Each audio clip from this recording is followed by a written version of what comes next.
Tokyo Joshi Pro Wrestling Grand Princess 2026 starts with the idols.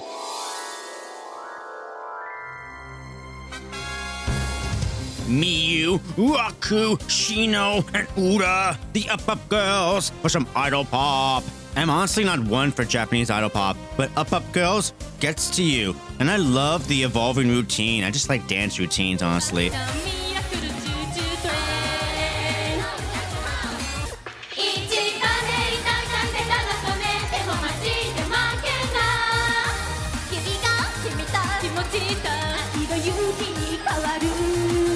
I also love this video from TJPW, the one they clearly filmed weeks ago of Kaya Toribami, but I love it still. Look at this.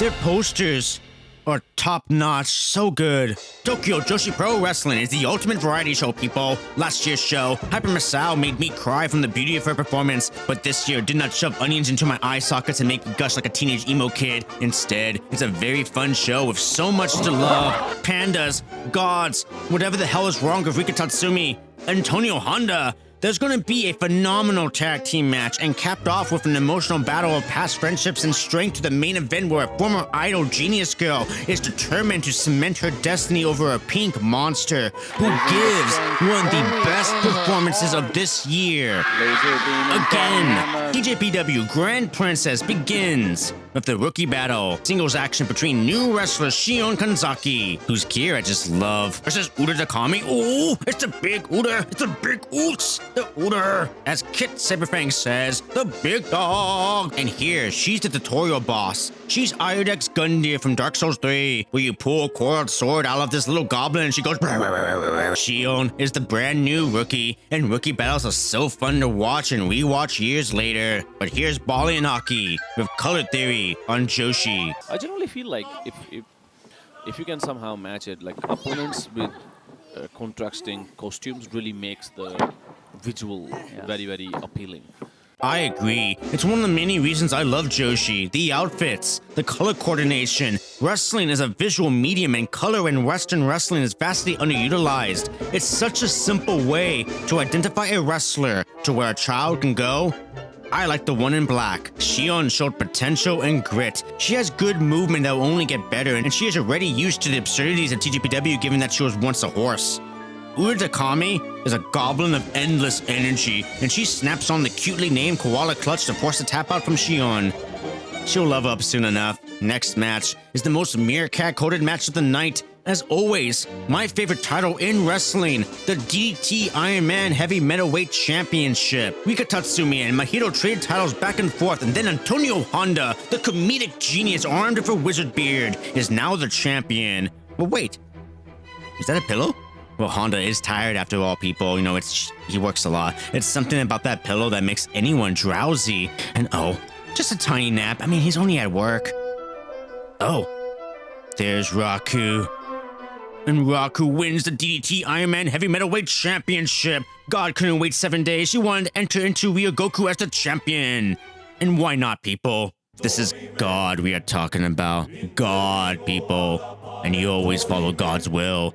Even if it means paying your tithings to an awesome God when you see her live, you better buy her shirts. The God in the yellow dress, our God, is an awesome God, and she reigns from heaven above, the reigning and defending DDT Iron Man Heavy Metalweight Champion. She must face this thing right here, this mascot for a J-Idol pop group with Mari Yaguchi.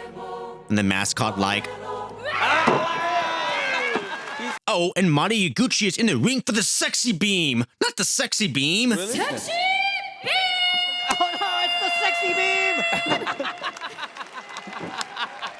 Here's Mifu Ashida, the cheerleader who goes like, I transferred from Los Angeles. Your school has no gymnastics team. This is a last resort. She is very pretty and sparkly in person too, people. Like, very pretty, very, very sparkly. And I just realized I should have been asking her about spirit fingers. These are spirit fingers.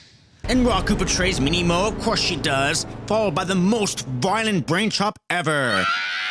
brain chop to minimal. Now here's Momo Sato, the little sister of Daichi Sato of DT, who himself is a wrestling prodigy. In the 3 times I've seen this teenager, he has shown major strides in being a power wrestler.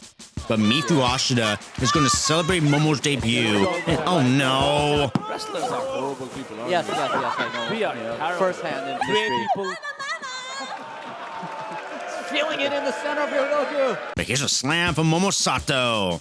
Here comes Chika Nanase, who has a proper exhibition match with Momo Sato, going toe-to-toe and power-to-power, and hits a great drop kick. But Chika Nanase is developing into a shooter of her own with the mean power and makes Momo Sato tap out. Here comes the Australian Kira Summer, who goes zoo! And Raku really does have the best screams, doesn't she? Hand and body slams. Oh, here's Rika Tatsumi's alter ego in reference to some Japanese media that I'm not privy of. Coming out to Marilyn Manson, the great Wakabayashi-kun. And when I say she struck white lightning with this shit, I mean it. This is absolute gold. Look at this. Look at it. I approve 100%. I love whatever is wrong with Rika Tatsumi. But here comes Raku.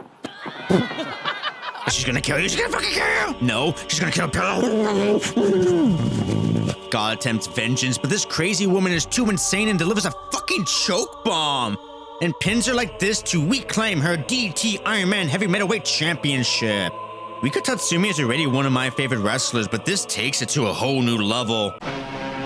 Oh, here's the former Kaya Toribami. The cassowary evolved into Ninja Sakura Hattori. I saw her debut in Austin, and I think she is so freaking cool. I seriously love the vibe. I've always believed in Kaya Toribami, but this new character has unlocked her potential in a way that is beautiful. Just look at her run. Here comes Matcha from Setup Thailand, a solid pro wrestler in her own right that had a mini feud of hardcore Palm Harajuku. Tori does her backflip kick on her, but oh, Kira knocks her out. Give it time, and Sakura Hattori will be International Princess Champion. Never doubt Sakura's. Right, Sakura? めっちゃ可愛い。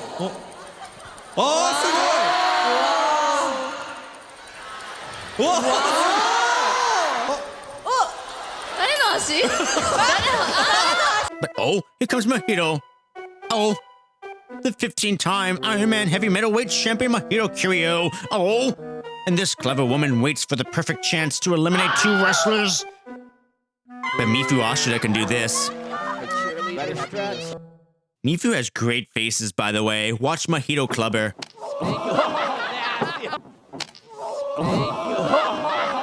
Here comes Sumire Uesaka, a very popular voice actress whose work I've seen little of beyond Like a Dragon, where she voiced Psycho, but I was more liking Baddie Sunhee. This crazy woman is batshit insane though, and she's armed with a sword that she threatened the real TK with. She is also a former Iron Man Heavy Middleweight Champion, and as I've said before people, the DT Iron Man Heavy Middleweight Championship.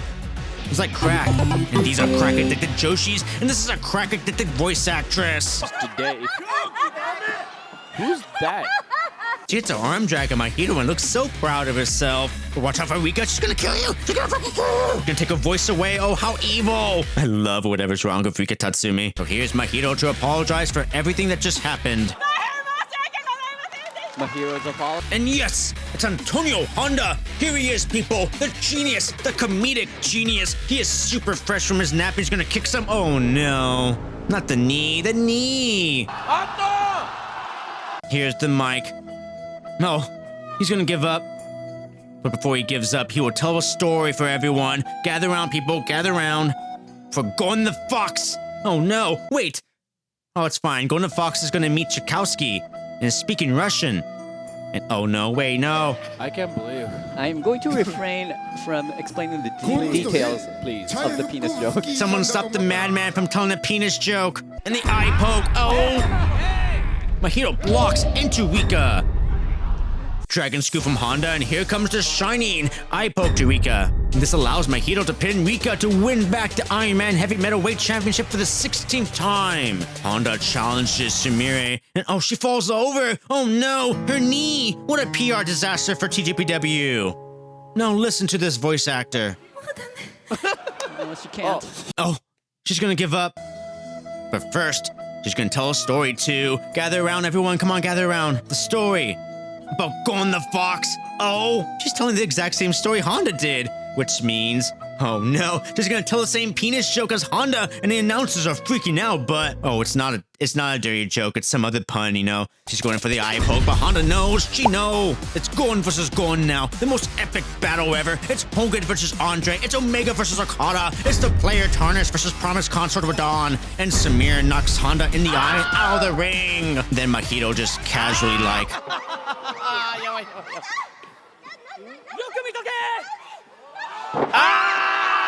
She's gonna murder the voice actress, but Samiri moves and then locks in a rolling knee bar. Holy Sheeta!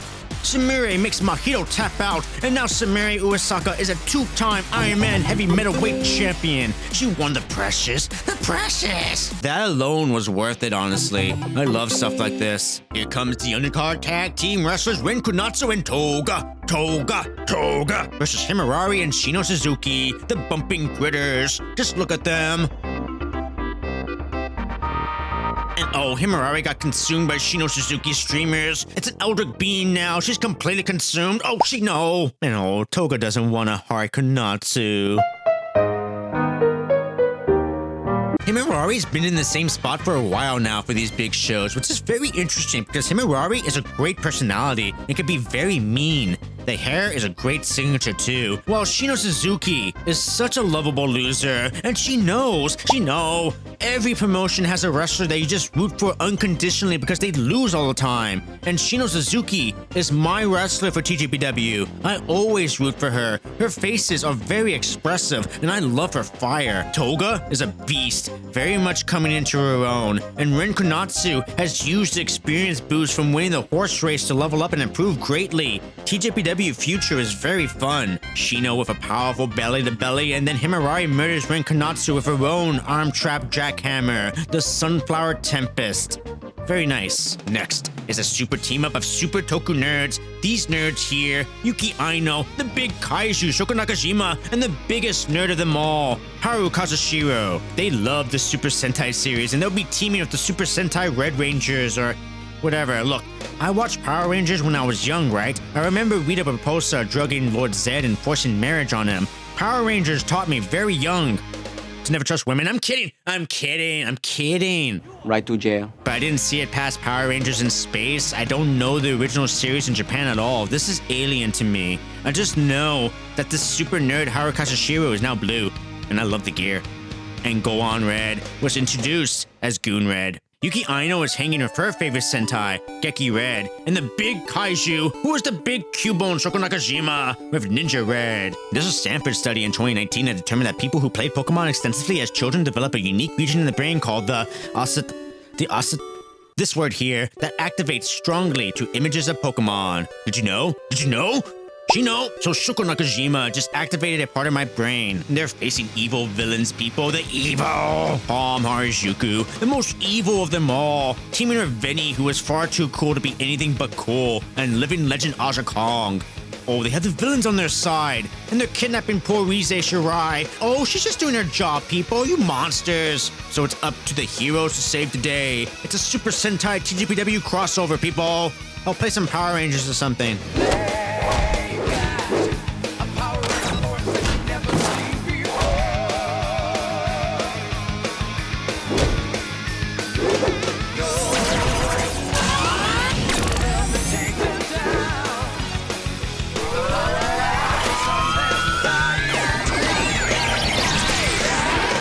Oh, Benny doesn't give a single fucking shit. Now they're wrestling. Oh. Oh, they're gonna form a Voltron. Haru as the base is certainly a choice, but look at her strength.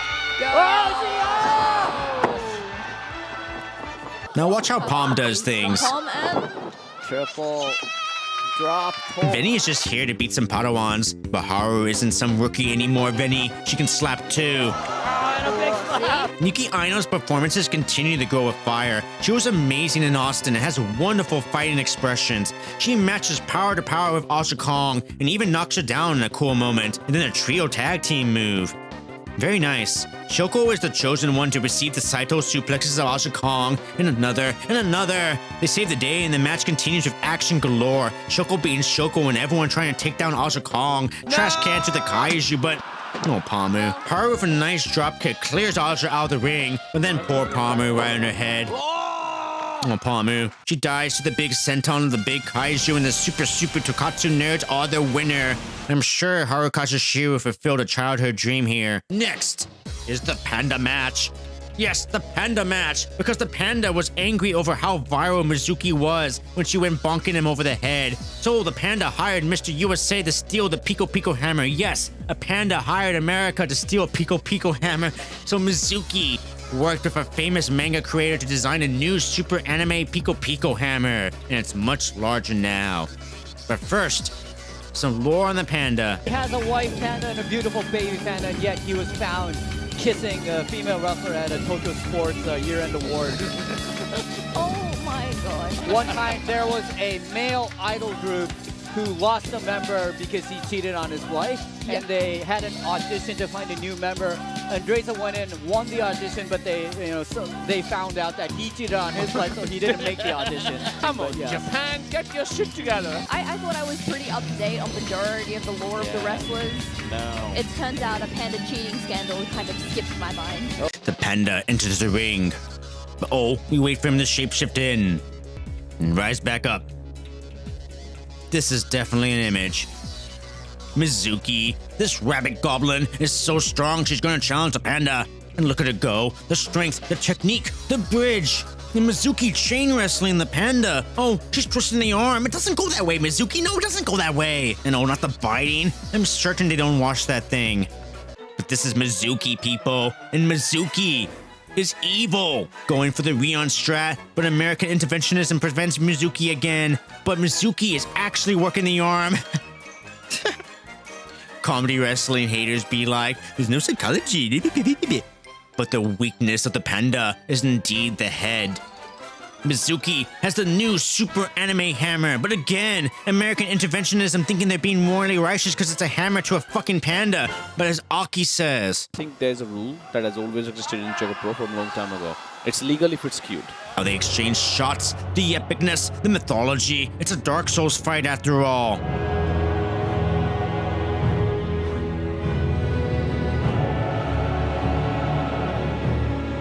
Hurricane Fist. But Mizuki kicks out. It's going to take more, you giant cheating panda. This is over. Mizuki goes whoop. It's a stomping on the panda's head. What a monster. Now here comes the super anime hammer. Time for Mizuki to once again go viral.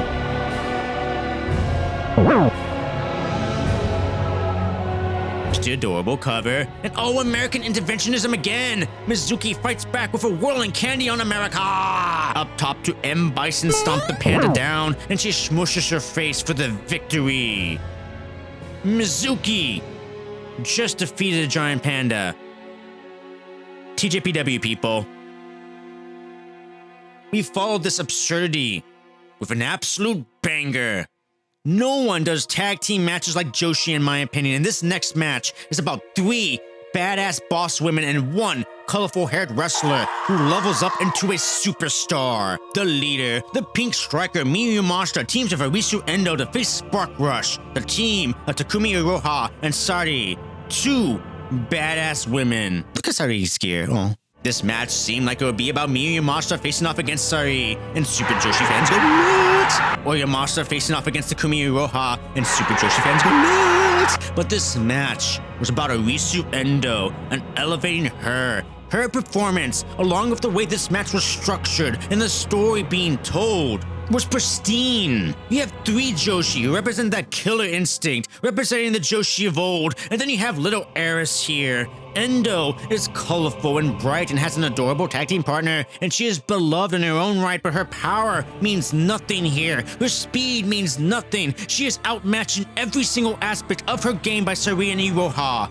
The only thing she has over all of them is her passion, her emotion, and her will to succeed. That quote-unquote baby face fire. and she gives arguably the best babyface performance of this entire year thus far. And honestly, this is what I watched this art form for. It's why I wanted to yell about wrestling on YouTube to begin with, when a wrestler gives me their best performance. And I believe this match is Arisu Endo's best performance of her career.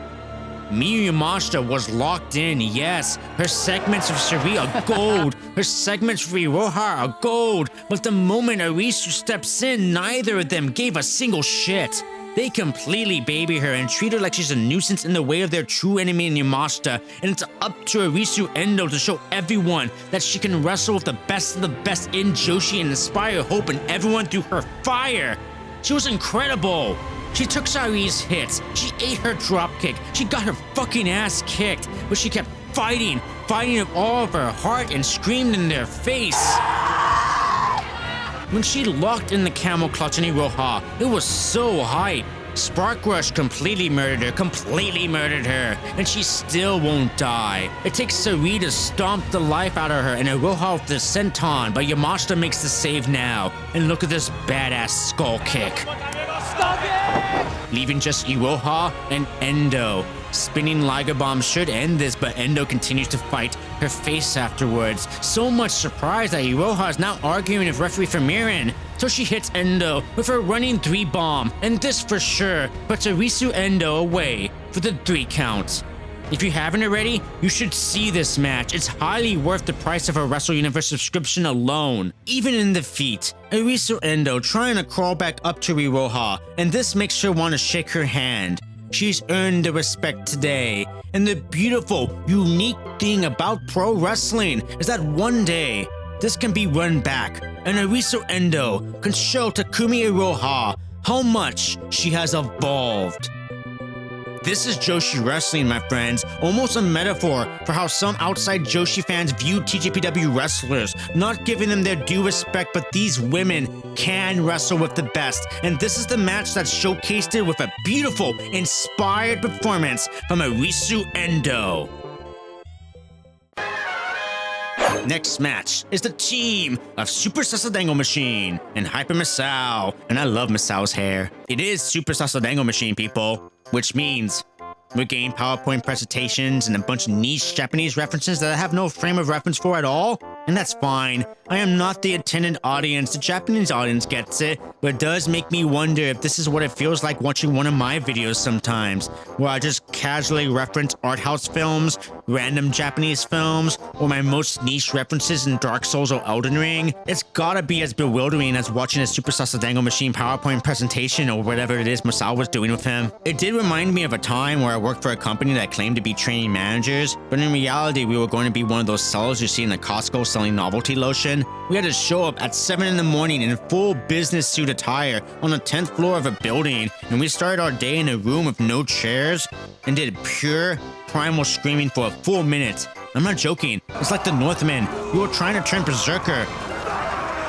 It was a very Chuck Palahniuk time in my life. If I'm rambling, it's because this segment goes on for a very, very, very long time. And then finally, we get to see Takesha's beautiful self. And then hear Yuka Sakazaki's new hyper-aggressive theme. Oh, wow. I love Yuka's makeup. And the match begins. Oh! Super Sasadango Machine has stolen their retro camera. He's going to destroy it unless Takesha fights him outside. But Yuka's like, I can just buy another one. But that's not the point, woman. It's principle. So they fight outside. In the meantime, Hyper Misao summons her Hyper Army, and they all attack Yuka and... I'm not sure what's happening, but Takesha's getting murdered outside. And oh, the spray! But their totally overthought plan has failed miserably, and now the couple gets to be cute and do couple things like murdering these two of Germans, and then more cute couple activities like diving outside to murder one more double murder of Super Sasadango Machine, and oh no! Takesha, you fool! You did it now, son! You messed up badly! Oh, it's not just the couch, it's now whatever Yuka wants she gets. Oh, you screwed, buddy. Oh, Misao off the bike, and of course my heel just manifests in front of it. And now to run over the couple. Back in the ring, and oh, super spray!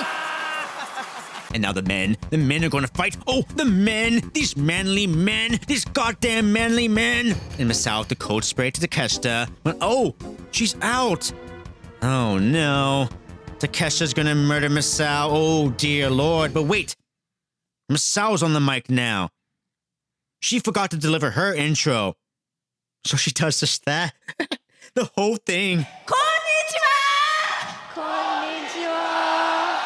Then she delivers a very long monologue on how she accepted this match because she respects Yuka Sakazaki and how much Yuka Sakazaki means to her, and she would kindly request to Takesha to tag out to Yuka Sakazaki so she can wrestle Yuka Sakazaki. But Takesha does this, and this is how Misao uses her super skill of persuasion to pass all skill checks and avoid murder. Look at that respect. This emotional, oh. But now Murder Yuka here nearly murders Misao and then takes a sweet time to hit a tea party. Now Superstar Dango Machine is reminding Misao of their corporate primal screams again, but Takesha murders Dango, then Dango shoves Take into Yuka, till Yuka punches the shit out of Dango, then Misao takes out Yuka, and then does a Dark Souls roll of light armor for maximum iframes to dodge Take. And TJPW is not Dark Souls 2, so the hitboxes are not janky, but eventually this silly Take fella destroys Hyper Misao with a blue thunder bomb. And then Yuka finishes off Misao, but no! Hyper Misao demands justice, goddammit. She manages to counter Yuka and land a goddamn Vanitas. But eventually suffers from a Yuka merry-go-round and another magical girl splash to finish the match. This was like 5 matches in one. It was a little too much. Cultural references aside, I don't mind the bizarreness. It was just too long, with far too many restarts. I can't fault Hyper Misao because her bits were the best part, but I'm biased because she's my favorite. The final 3 matches are upon us, and admittedly, the tag match was long enough to warrant a break, which is why I don't generally watch wrestling live, where I'm perfectly happy to hit the pause button at any moment. I'm not on their time. This is my time. Respect your time, people. The International Princess Champion is Mirai of Michinoku Pro Wrestling, former Mighty Gold and Stardom talent. She returned to TJPW on a quest to give back to the company she loved to be a part of. After defeating Arisu Endo for the title and defeating Toga, she set her sights on the grand stage toward her former tag team partner in B-Star, former champions Suzume. Suzume's debut match was against Mirai, and now all these years later, their journey and growth has led them here. Mirai is legit on a much higher level than she was in Stardom. She is an amazing pro wrestler, and I'm just so thrilled to see it, honestly, because I've always liked Mirai. She won me over for wrestling, and here she is back in TJPW. I'm thrilled. This match was awesome. Mirai never looked down upon Suzume here, and treated her like an equal, and the match reflected it. While Mirai had the overwhelming power advantage and explosive advantage, Suzume had speed and she had technique and the champion's spirit to make this an even match. That's something I love about Mirai's side quest back in TJPW. She clearly respects it. She treats Suzume very seriously and makes her feel like an equal threat. And her performance and scream was excellent. Look at her scream after a gory special. And the way Suzume is able to hit a ring a bell out of nowhere. But watch how Mirai mops the floor of her. Mirai is a beast, and logically should be able to destroy Suzume and squish her like a bee, but Suzume has a ring a bell counter and lands it again, and immediately after, she lands the springboard ring a bell to definitively finish off Mirai and regain the International Princess Championship, the new design too. What I loved is that Mirai was simply caught. 3 ring a bells to defeat Mirai. She looks like a boss still, and Suzume comes off looking like a smart bee, because bees understand quantum mechanics, people. They're little physicists. And I also love that Mirai took the ring a bell the way I love seeing it. Face first. Believable. It ends with them reconciling and the usual post-match theatrics that I love in Joshi wrestling. It's a match about titles, but mostly about their friendship. From debuting against Mirai to defeating her on the grand stage, this was a very successful title reign for Mirai. The next match is for the Princess Tag Team titles. The champions Oburitsu, Yuki Kamafuku, and Wakana against the foreign challengers, The Inspiration, Cassie Lee and Jessie McKay. And if you went by Twitter, and especially Blue Sky's opinion, you'd think Kota went into their home and personally bitch-slapped them. I saw the inspiration in Austin, and they were hilarious. They play hot messes perfectly. And by hot mess, I mean the genre of women from like the 2010s, like Bridesmaid. Jessie McKay especially portrays this very well. They're also Australian, so it's already unfair since all Australians are gorgeous, but I enjoy their work, and I enjoyed this match. It wasn't an all-timer Princess Tag Team title match, but we already had our Match of the Year Joshi Tag Team banger earlier in the night.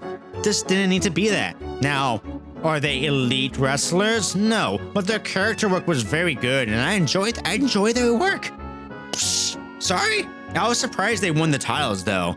And having a non-TJPW team as their first new Princess Tag Team champions is definitely a choice, but it's clear this team will lose to Kurako Kirame in Vegas, and if they don't, it's fine too, honestly, no matter what. TJPW will find a team to knock them down and it'll be excellent.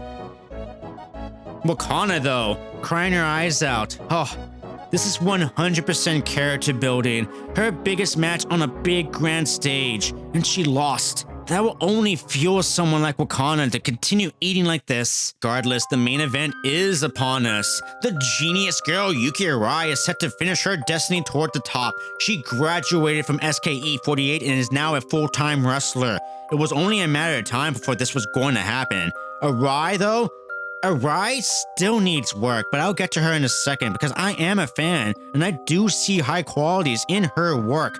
Because earlier I mentioned that Arisu Endo had the best babyface performance this year and her best performance of her career. That wasn't even the best performance of the night, because once again, Miu Watanabe shows that she is the absolute best wrestler in Tokyo Joshi Pro Wrestling and one of the best performers in all of wrestling. Period. For me, she is dead on the heels of Mai Iwatani in the performance and non-verbal storytelling category, and this match furthered this point. Recently, against her match with Mizuki where she regained the title, it was, in my opinion, one of the best performances ever in a wrestling match. Miu is that type of performer for me. Doesn't matter if the match is even good, honestly. I just love her performances. Now, this match wasn't a classic or anything. It was good, yes, but Miu Watanabe made it notable for me. Yuki Arai has to evolve now. She is bigger than the majority of the TJPW women, and I want to see her be a bully. She already has the faces to complement such a style, but she has to be more aggressive with what she is doing in there. I am not saying she needs to turn into some evil character. That's not how TJPW works. But when she is in the ring as champion, she needs to step it up as the bigger woman. Constantly punish the knees and back to make her already deadly looking Scorpion Deathlock, and those faces she does mean much more. She has all the tools. It just needs to be pushed much further than what I'm seeing, for a champion's sake. Miu Watanabe already does this. She's not even the tallest woman on the roster, but she's been synonymous with the power wrestler, and she constantly pushes this further and further as she grows. Her reputation as a pink monster explodes in these big matches, and you sense that she's locked in a level that only professional athletes reach. Even the start of the match where she applies a simple headlock. She's just locked into a whole different level than anyone else, and maybe it's unfair to compare the two performance styles, but Arai has to evolve now. She's fully on top, and I need to see more because I do like her. Her faces have always been her strongest strength. There's so much that a single face can say with Arai. This part here, where her strikes do nothing to Miu, and her growing frustrations and powering through the pain was beautifully done, and now her strikes are getting more powerful and hurting Miu now. These scenarios are so symbolic to the situation. Can Yuki Arai truly be champion? Well, she has to show it right here and right now. All the elements are there for Yuki Arai. She just has to push it further. Now, Miu Watanabe, as I said, her performance incredible. Simple looks with her unique faces that she seemingly has for any scenario. I mean, she starts off with the match with a big smile like this, then evolves into a feral monster as the match progresses. It's excellent, and she does it with such a natural progression. Maybe it is indeed unfair to compare Arai to Watanabe, because Miu Watanabe is one of those generational performers that come across every once in a while. Now I'm just gonna gush on some moments. After a big power slam, Miu adjusting her body, feeling the effects and then turning into a psychopath enjoying the dominance. Look at that face. The way she caves Arai's chest in and Arai's dead face after. Look at that face.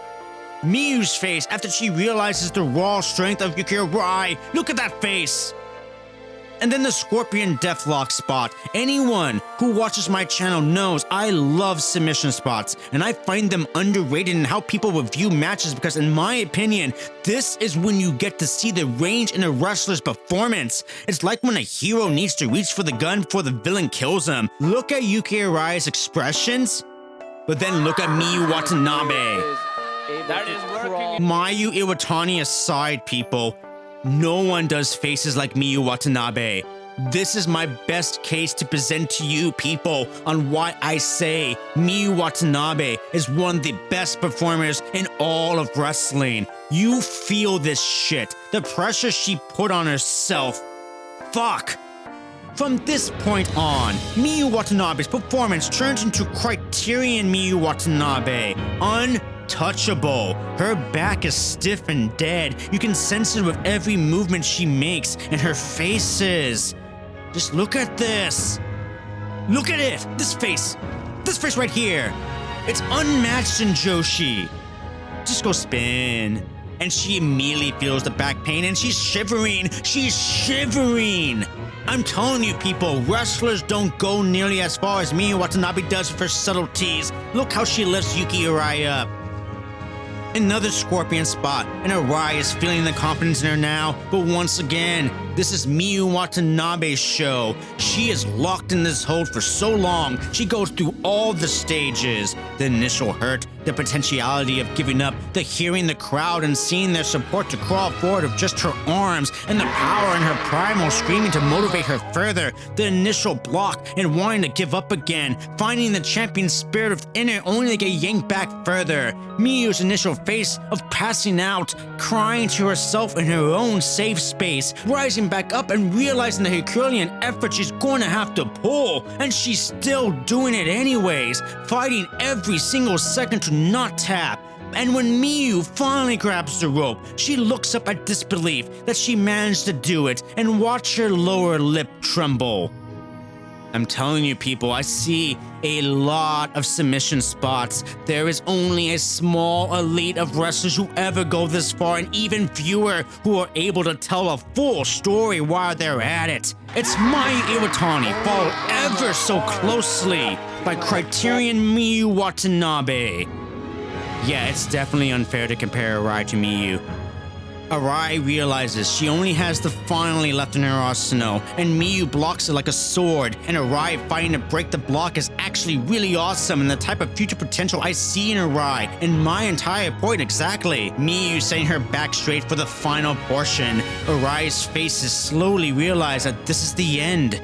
It's gonna take a final blow. Laser beam almost murders her. Kick to the face. Look at Miu's face. The constant fight, the constant back pain to make her evolve into a goddamn Super Saiyan, only to get a boot right to the face. Another big full Nelson slam. And now the confidence arises in Arai, and she feels the finally coming up. And to her credit, it's a good one.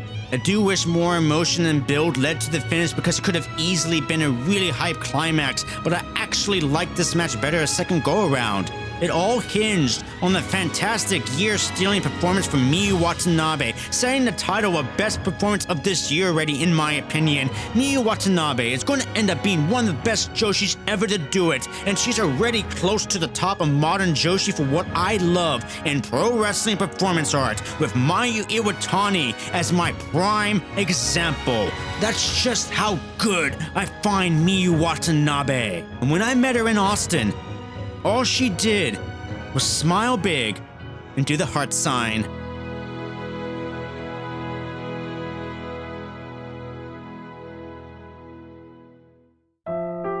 Yuki Arai is champion now, though. She's going to be a fine champion so long as she evolves further. And the great thing is that there was a lot of fresh matchups for Arai as champion. and I greatly look forward to it. Because I love TJPW. Grand Princess was a very good show. I didn't cry or anything, but it showcased everything that I love about this company, being the ultimate variety show in pro wrestling. Every match had something to offer in both delivery and, more importantly, tone. The best match on the card was undoubtedly Spark Rush versus Miu Yamashita and Arisu Endo, if only to see how a pro wrestling match could make a star. But Miu Watanabe's singular performance is just so extraordinary, not just in her wrestling, but her faces and the subtle little details throughout the match that build into a complete pro wrestling performance art story. That is worth watching. And Rika Tatsumi, of course. I love whatever is wrong with this woman. All right, thank you to all my Patreon sponsors. Thank you so much to Jeff T, Renee Valdez, Asa Trace, Justin Stein, Terrence Danworth, Kev Mullen, MK, Ray, Konoshige, Juggernaut Graphics, Aaron Sakarias, I Want, Victim, JLA, Scott Glacier, Lil Choo Choo, Tony Davis, Doggle Snake, Luciano Eduardo, Raw, Cars 99, Jaina Bullock, Joe Bro, Bippity Boppity, whatever, Big Bio, Joshi Bar, Gusso, Martian Kai, Sailor Cosmos, First Row Doc, CJ Vinehorn, Robert Watson, Bosco Chavez, Michael Harms, Lord Dressy, Chihuahua, Gloobish Fishin, Gloobish Fish, Gloobish Fish, Paul Doran, Picklesheimer. Thank y'all so much. Woo.